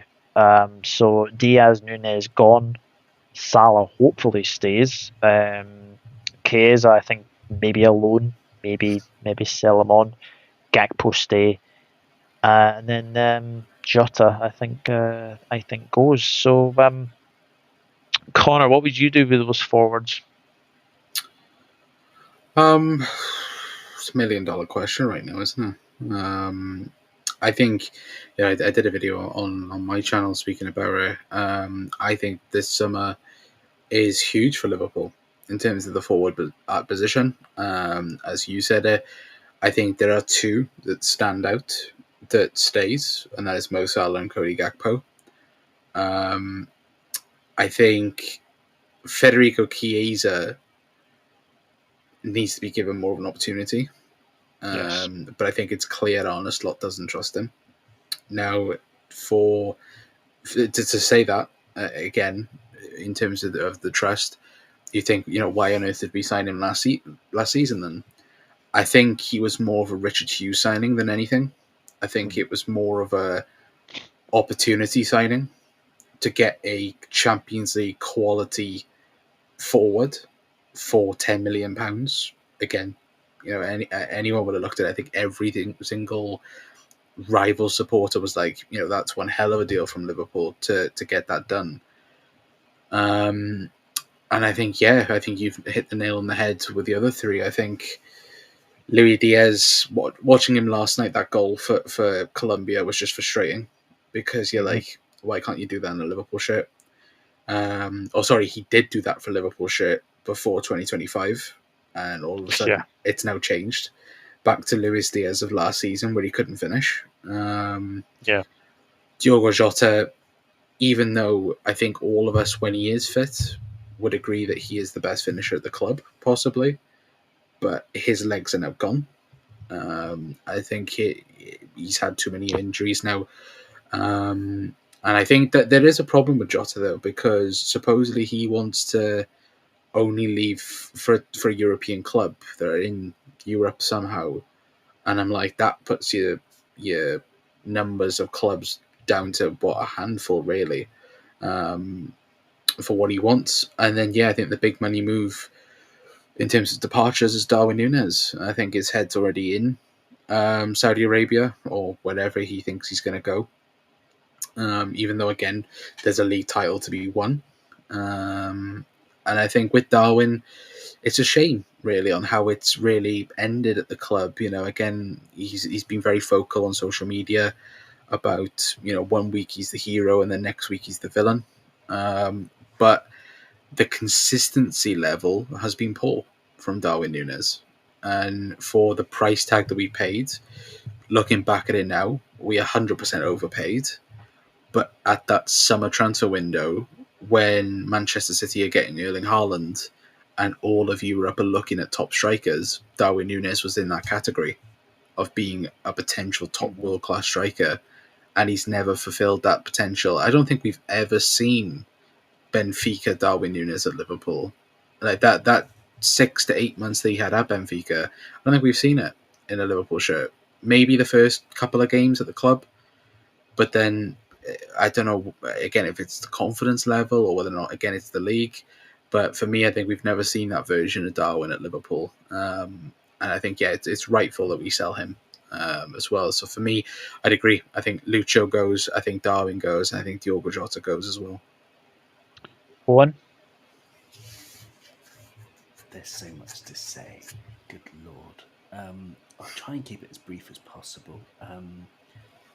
I'm in two minds about Lucho, but he would. We need to upgrade. Well, we've already got the upgrade. Gakpo is the upgrade. I'm sort of happy with what we've got on the left, with Gakpo and Diaz. Although ideally, sell Diaz and get someone better if possible. But the big position is centrally. I'm selling Jota and I'm selling Núñez because there is a widely held belief that there aren't many number 9s in world football. But I can think of several players just off the top of my head who I'd be more excited to have, even just from the Premier League. For example, Cunha and Joao Pedro instead of Jota and Núñez. I think they would do a better job for us.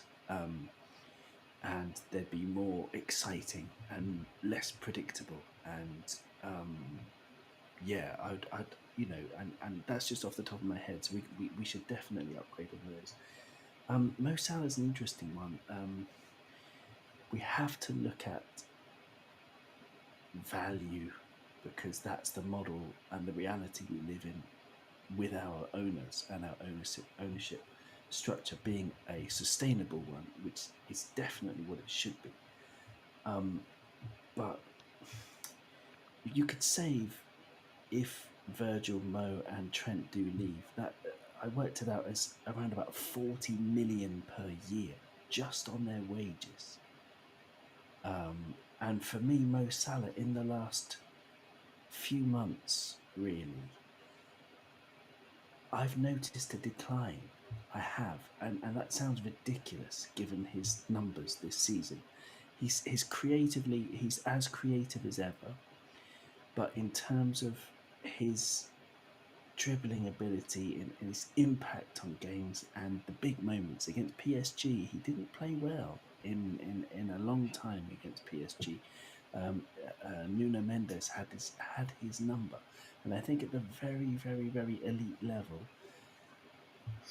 it's as mad as it sounds. I think it might be getting to the stage where it's past Mo Salah's best, and we're never going to see a season like this again. In fact, I'm pretty confident that we're not, unfortunately, going to see a season like this again from Mo Salah. So, can we upgrade for someone who's going to cost 40 million a year, obviously plus wages? But like, I don't know, like, he's a legend, an utter legend, and I'd give him another couple of years probably if we can get really good central players and left wing players. I would love him to stay, but in terms of value, if he's definitely on the decline now, giving him a new contract on massive wages could be a little bit too expensive. But I know I'm going to be in the minority there, and that's fine.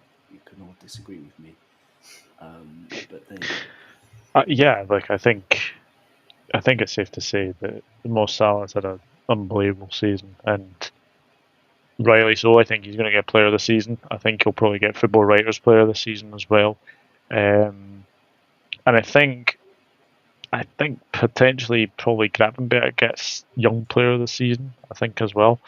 But then again, it could be somebody else. You know who we should have gone for last summer, and it's so annoying we didn't go for him. Michael Olise when he was at Palace. That's so annoying we didn't go for him, because you've got the condition then of Mo Salah being here, and then you've got the backup then Olise, who is what, 23, I think he is, 24 potentially. Like again, 22 maybe. I'm not sure. yeah, he's somewhere around there. But like, what a player! Like, I know he's got his injury problems, but what a player Michael Olise is. He's fabulous. Michael Olise, absolutely fabulous player. I think Luis Diaz is 80% gone, Nunes 120% gone. Jota called me crazy, but I would keep him just because of how much a servant he has been to us. I just believe this season he's just in bad form as strikers go through that. I'd actually keep him. There you go. His legs are gone. Watching him against PSG and Newcastle was horrible to watch. Heartbreaking to watch.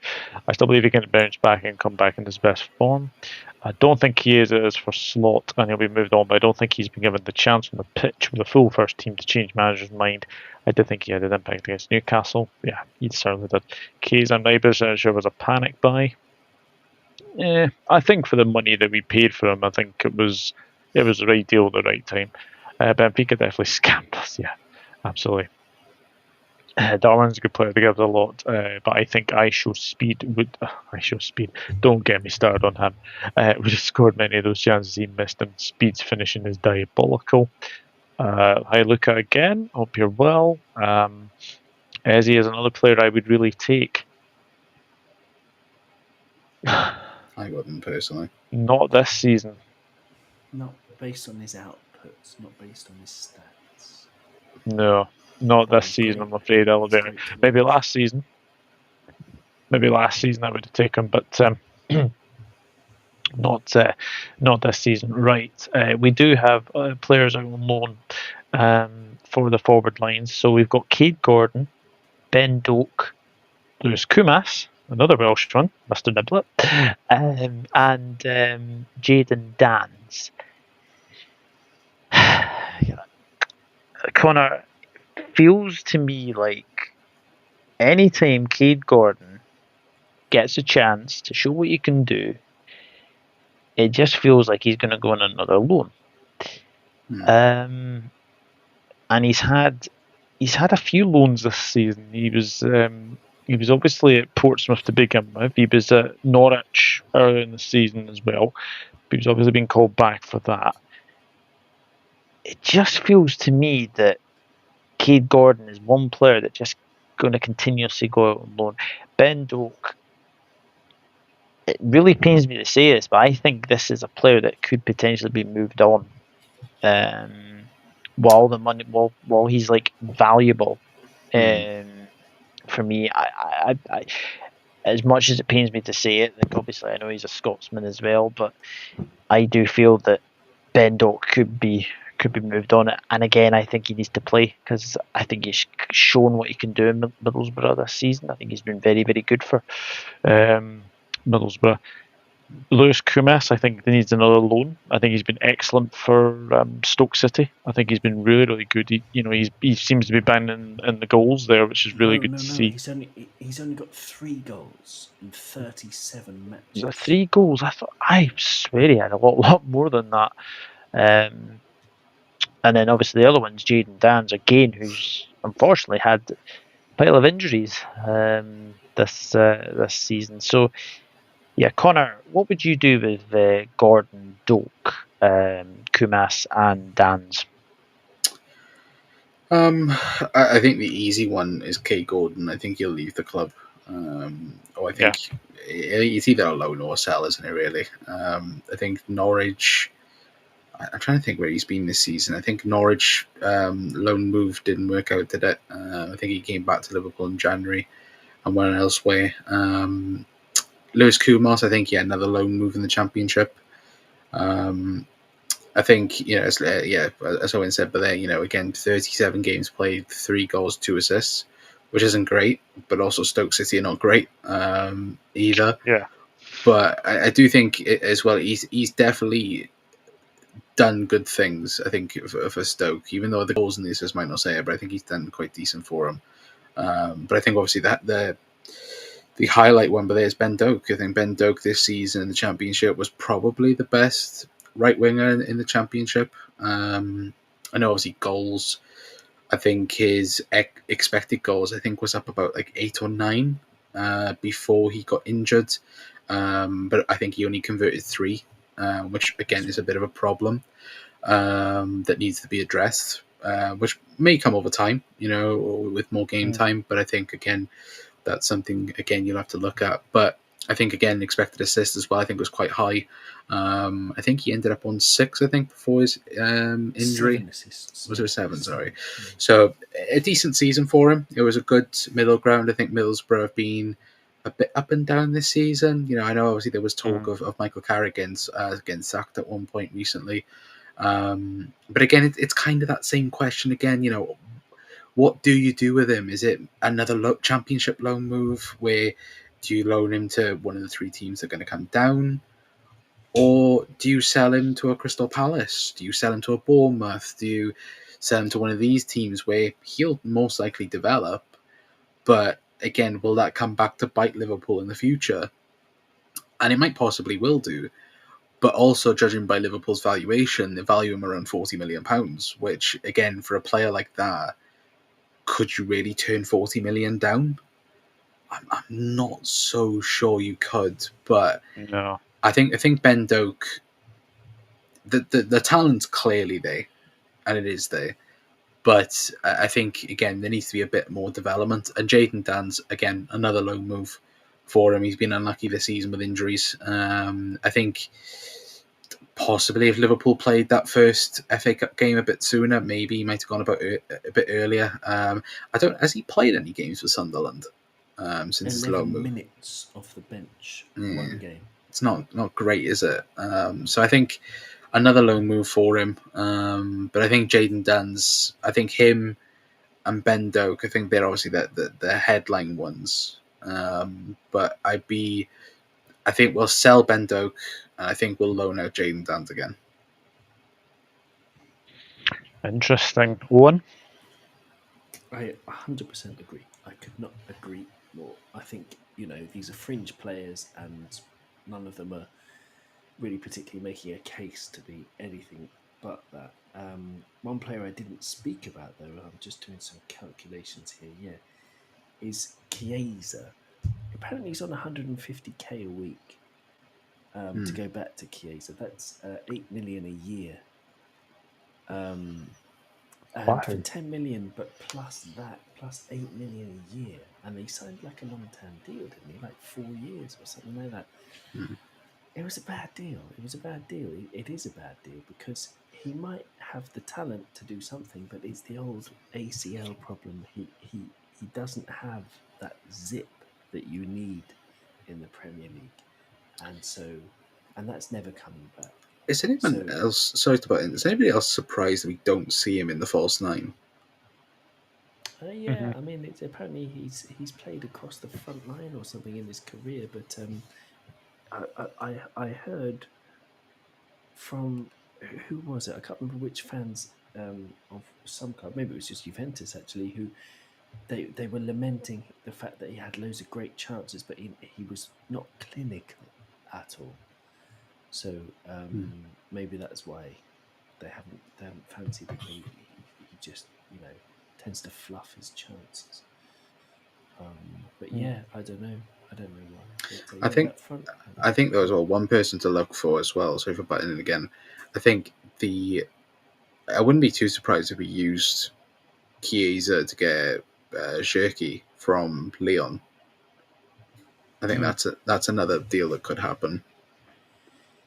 It would be very interesting if Shirky came because he's really picked up a lot of form. But he's apparently he's made several steps forward this season, and he's been brilliant.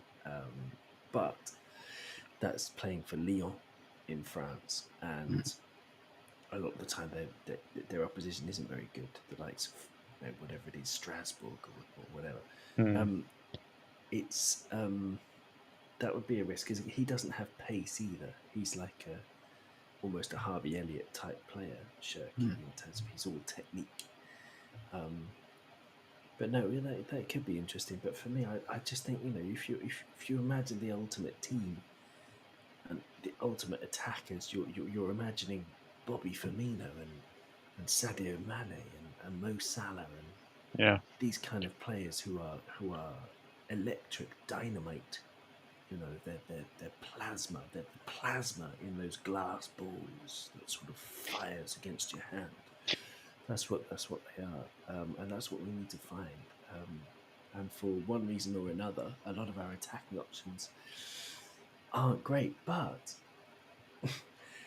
what's worth remembering, as much as we've all been saying, we need to improve here, and here. Liverpool have created more chances than any other team in the Premier League this season. Yeah. We've actually we're top on a lot of attacking stats, so maybe we're just aiming for the stars, because it's not bad what we've got. It's not bad at all what we've got. But yes, I will also say it. Like, I don't know if anyone else saw it today. Was the fact that I think somebody analysed Mo Salah's goals and assists this season. Liverpool would currently be third, just off Mo Salah this year. So, I think when you look at that, so that's every goal that Mo has either scored or assisted. That we would still be third, and I think we'd only be 6 points behind Arsenal. I think it would be insane. That's astonishing. That is absolutely astonishing. I'd also like to say as well, he has scored and assisted as well for Egypt tonight, so we'll take that in as well.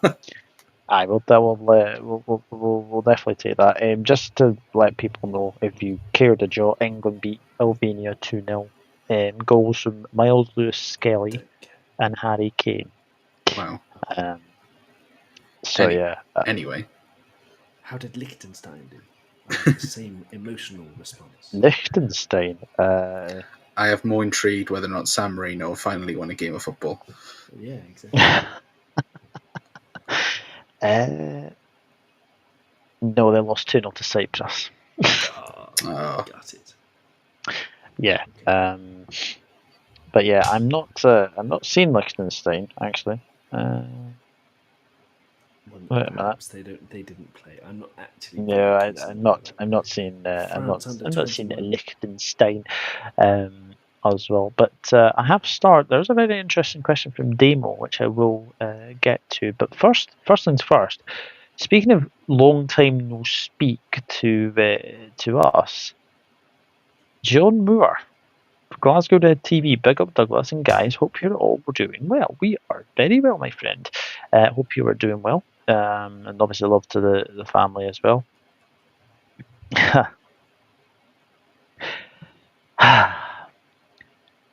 I honestly think we don't get Isaac, but I would love Isaac. But again, why would he want to leave Newcastle after they've just won their first trophy? That's another thing I'd like to say. But no, this is a really interesting question from Demo.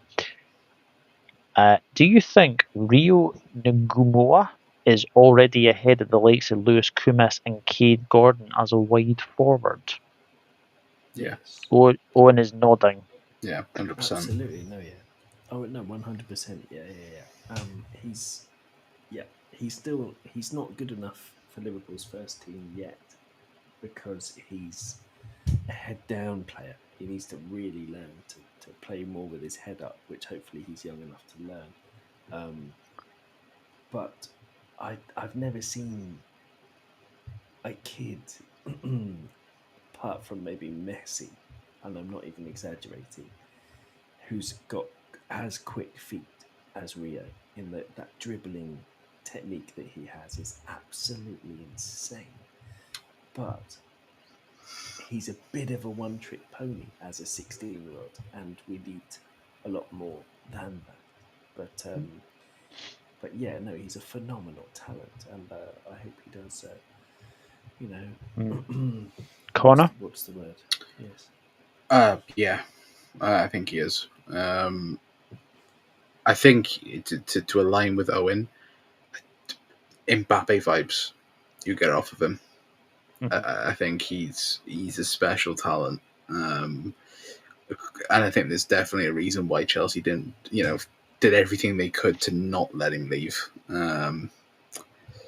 But yeah, I think that the plan for him will be a slow progress up to first team over the next 2 years.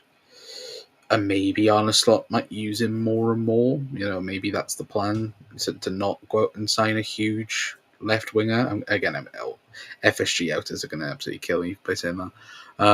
But I think overall the plan would be that to bring him into the team slowly and then just let him unleash. But I think definitely there's going to be something around that for the near future with Rio Nguma.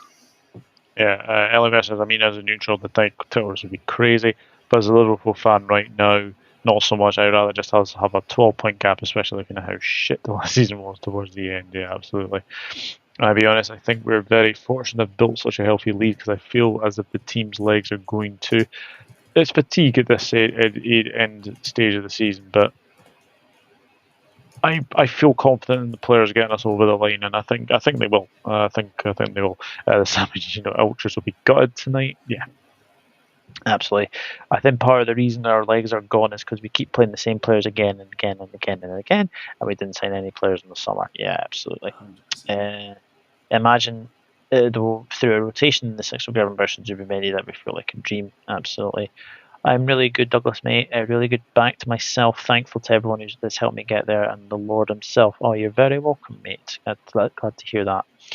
Hopefully Slot has told Connor Bradley not to do an Mbappe on Rio and kick him up into the air. So, in conclusion, before we obviously finish, by the way, thanks to everyone who watched. Very, very interesting chat tonight between myself, Connor, and Owen about the players that we would obviously keep, sell, and loan. So, Connor, how many players do you think we bring in this summer? 6. 6. Yeah. What are they, Connor? A right back, a left back, a centre back, a left back, right back, a centre back, a striker, a left winger, and a midfielder. Interesting. Owen? I would bring in 2 centre backs, 2 left backs. I'm not even kidding here. This is a big sum. Assuming Trent leaves, a right back, 5 defenders, at least 2 central midfielders, ideally 3. I'm going to say 2 because got to save money somehow. A left winger, 2 number 9s, and I would replace Chiesa. 11 players. It's ridiculous, isn't it? How much money is this going to be spent? Oh, well, not my money. Pennies.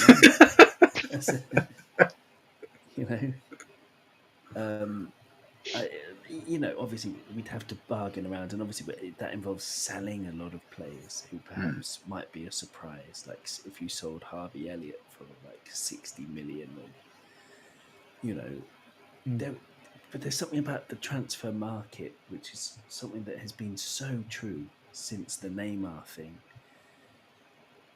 Is that it's if you think of, I've said this before, I'll say it again. If you think of all of the players in the world on the Great Pyramid of Giza, right? And at the very pinpoint of the pyramid, you've only got a few players. You've got Mbappe, Haaland, if you're looking at strikers or attacking players. Really the creme de la creme, those kind of players who are already established. They cost you an arm and a leg, and they're guaranteed going to improve your team. There are not many of those players. On the next level, you've got players who are perhaps going to get to the pinnacle if you buy them at the right point. But the value in that second level fluctuates between, for example, 8 million for Andy Robertson, who became the best left back in the world. N'Golo Kante for, was it 5 million from Caen to Leicester, something like that. It goes from that ridiculous to the ridiculous of Paul Pogba for 100 million. In that level, that's where we need to shop. That's where we need to shop, not to get Pogba, but to get the bargains. And I really do have faith in Michael Edwards and Richard Hughes that they can identify the right players in that thing, because I think there's tons of value. And I know I said 11, and I know that that's unrealistic. It's more likely going to be 6, 7. But it's possible, to find the players that we've never heard of. I'd never heard of Arne Slot, to be honest, before last year, because I don't follow the Dutch league. And, it's possible that we could get a lot more players than people are talking about, and they can be exactly the right kind of players that we need. And it's mad, isn't it? Because we're top of the league, and how much better can we get? But I think we can actually get quite a lot better. I think we've been punching above our weight in many ways this season. Yeah, So one thing I will say before we end, I would want us to spend more than we did when the last time we won the league, because I don't think we did enough after that, and we left ourselves short again. And hopefully, lessons will have been learned. But we know from Arne Slot's time with Feyenoord that it's like a fire sale. Like, he loses players left, right, and centre. So maybe it happens at Liverpool this summer. Maybe we see sort of the team sort of be split up almost. We might see it, but obviously that is wishful thinking as well. John says FSG lucky if we bring them to more DVDs today. Well, they've got to do the better ways for next season, definitely. Given the various positions and needs strengthened as well as the 3 potential contract renewals, I could see a single centre back being brought in with Gomez leaving and Kwanzaa being the 4th centre back. I honestly think Kwanzaa goes on loan next season, Demo. But anyway, thank you very much for watching tonight. It has been a very, very good chat. Very big thanks to Connor from the Cup Council and obviously Owen from Cop On. Connor, have you got anything coming up on the Cup Council very soon? Yeah. Well, first of all, thank you for having me on. It's been a blast, obviously, coming back on the channel. Obviously, big up to our win as well. And yeah, we got a fair old bit coming up. We've got a Bournemouth fan on Monday on to talk about Kirkes. That's going to be interesting to pick all their brains on him. And we've got James Pearce back on Wednesday to talk transfers and all that other stuff, and hopefully ask him about what's going on with these contracts as well. But yeah, thank you for having me on. Oh, it's a pleasure, absolute pleasure, and yeah, we won't make it. To be honest, I can't even remember the last time you were on. So yeah, we won't make it that long next time. We won't make that long next time. But Owen, thank you very much. I know obviously you messaged me earlier asking if you would like to come on. You're obviously more than welcome to come on. But yeah, Cop On. I know it's mainly audio only now, but is there more chance of getting it back on YouTube or? Well, maybe things are getting interesting. Finally, my little boy is able to sleep almost through the night, which is amazing because he's almost 2 years old, and it's taken him a long time to be able to sleep well. So that's obviously had a big effect on me, and that's also so I've got more energy to do projects and things.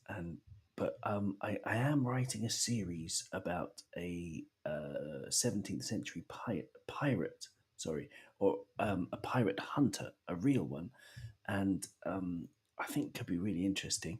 I've started painting, and I've got musical projects that I'm trying to work on because there's a friend of mine who's got an orchestra, and he's interested in playing some of my compositions that I need to orchestrate for an orchestra. Apart from that, I'm running my own teaching business, and I'm getting more and more clients, which is great. I'm proofreading some psychiatric medical articles for some French clinical researchers. And when I'm not doing any of that, I'm going to do Cop On. Not that Cop On is low down on my priorities, it's just I got loads of other stuff on. Yeah. And I love Cop On, and I love talking about Liverpool. Thank you so much, and really enjoyed chatting with Connor as well, and you, Douglas, as well. So thank you very much. No, thank you very much. And yeah, a lot of people are saying, take care, Douglas. Thank you very much. And Damo as well. Cheers, enjoy the podcast. Thank you, Damo. And yeah, people, if you did like tonight, please consider subscribing to the Doug Football channel, obviously the Cop Council, and obviously Cop On. Obviously, their links are in the description down below. I'll make sure that they are. As well, I know Connor's is on. I'm not sure if I've added Owen's yet, but obviously we'll add it after the video ends. As well, yeah. Let us know your thoughts about the squad as a whole. Let us know which players you would sell, and I might clip a few wee things as well. Bajcetic was an interesting chat. Might clip that and just put that on an actual video as well. But thanks to everyone who's watched. Obviously, leave a like on the video as you leave the video. And yeah, subscribe if you're new. And yeah, the three of us will see you in the not near distant future, I would imagine as well. But from the three of us, it is good night, and you'll never walk alone. Cheers, Reds.